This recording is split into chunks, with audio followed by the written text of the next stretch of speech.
All right, so we are up to way number 27, which is a big one, Sameach Bechalko, being happy with your lot, being happy with your portion.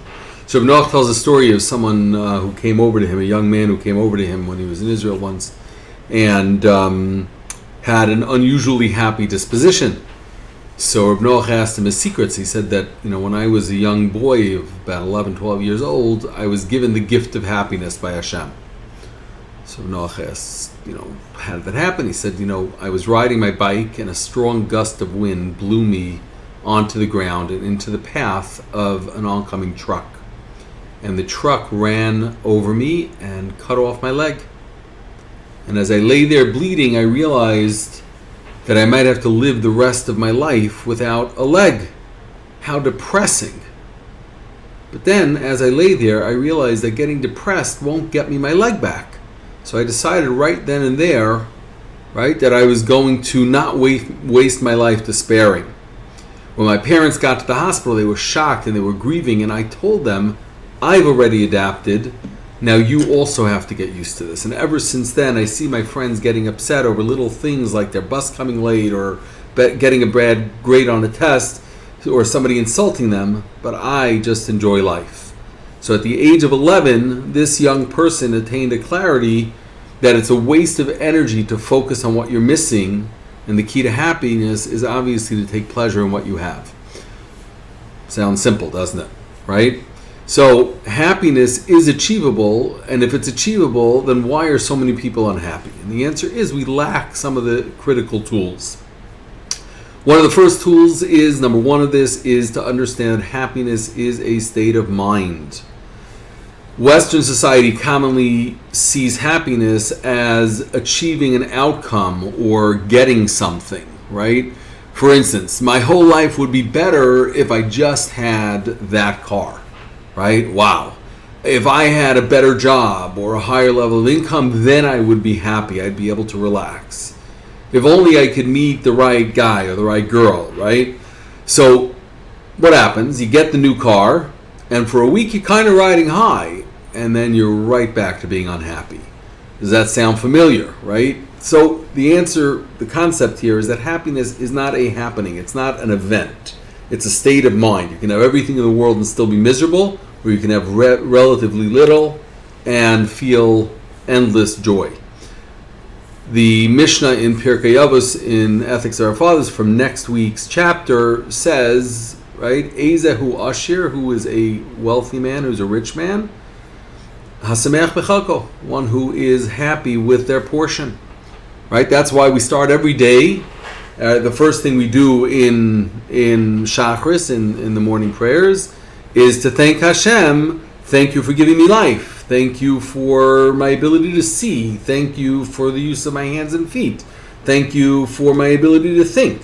Right? So all of these things are just about noticing the good that you have and then consciously focusing on appreciating that which you already have. And if you do that, you can be happy in almost all circumstances. So two of this is to make your troubles insignificant.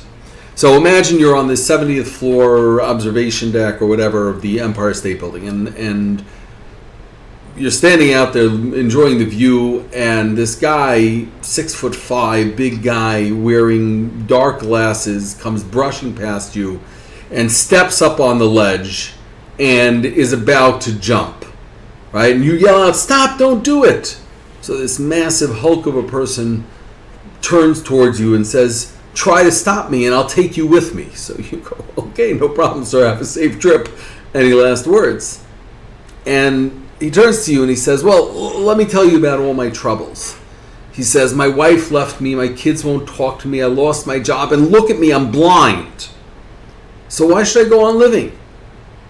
So you have a flash of inspiration. You say, but aren't there any good things in your life? No, nothing's good in my life. And as the guy turns around, he bangs his head against the gate there that's holding him back from jumping. And all of a sudden, he freezes. And he turns back to you and he goes, "Oh my God, I can see!" And he whips off his sunglasses and he brushes past you. And as he's going past you, he said, but what about your wife? And what about your job? And what about your kids?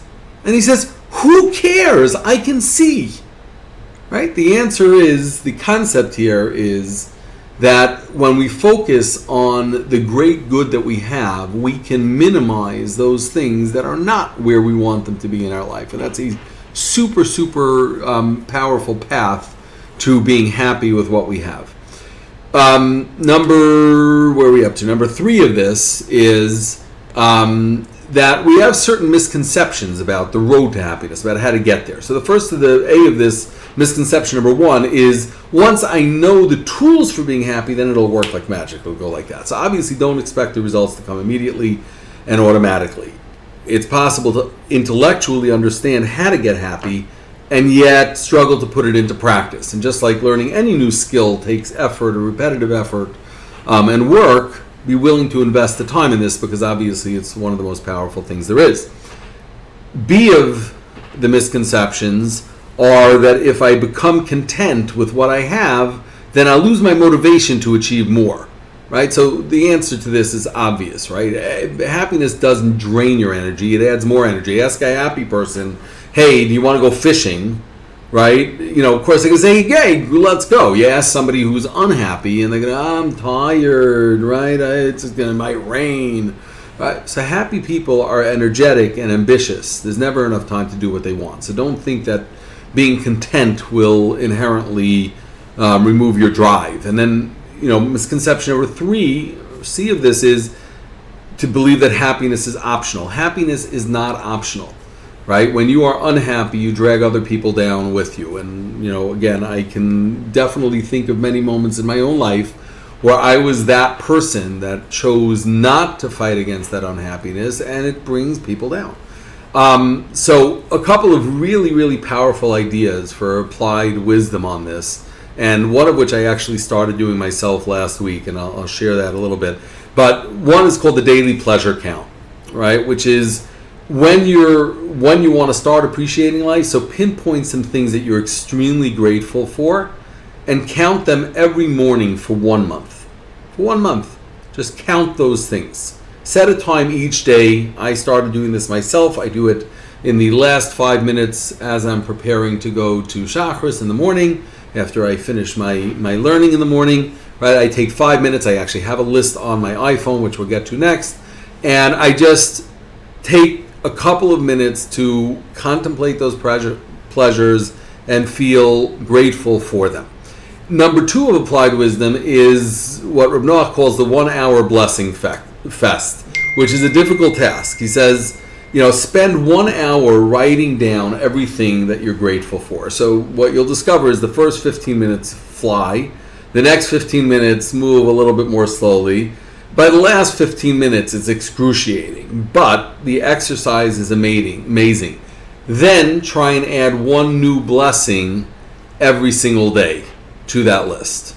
His third idea for applied wisdom, which is another beautiful idea, again, kind of an advanced idea, comparatively, is to prioritize your blessings. If you want to be a true connoisseur about what greatness you're being given and how to be grateful for it, ask yourself, what do I appreciate more, my eyes or my legs?